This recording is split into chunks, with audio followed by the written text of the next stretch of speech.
regarding return on investment, it's interesting because what you described, how do we get a return on our investment? And we spend so much money. That's the question that record companies have been asking for as long as there's been a commercial music industry. So now indies get to feel what that burden feels like.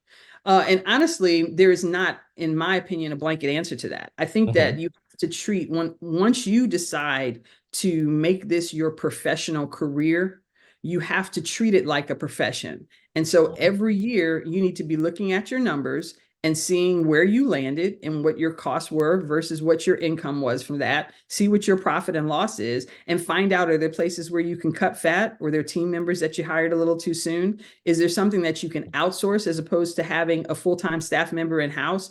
Are there ways of making your art that you can do as effectively with less cost?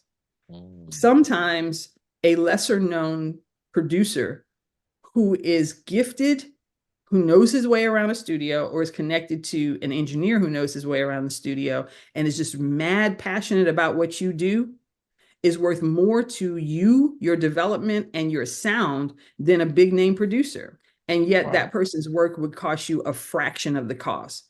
Maybe look at some of the places where you spent and question, was there a way to get as much impact or even more impact by spending differently? So every year of your professional artistry, you should be looking at those numbers and looking at the strategy from that year and doing what we call a SWOT analysis. What were the strengths, the weaknesses, the opportunities, and the threats? And if you're not doing those kinds of things, then maybe you should consider, do I really consider this my full-time profession? Do I really think I'm on the way to making this my full-time profession? If you're not willing to be your first most consistent investor, and that's not just where you spend, that's where you spend your money, that's where you spend your energy, your time, your thought life, your prayer life.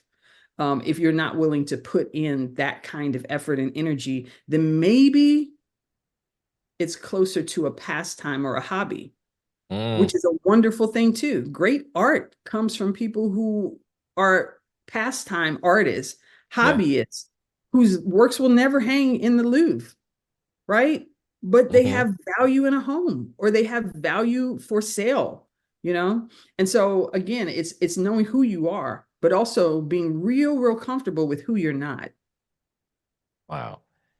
I a lot of the things you're saying here is basically to not treat it or regard your craft as a hobby. Is that you basically have to do it as if you're running a company, because everything you just mentioned, doing a SWOT analysis, doing all these different things, analyzing where your spend is, analyzing Yeah. all of that.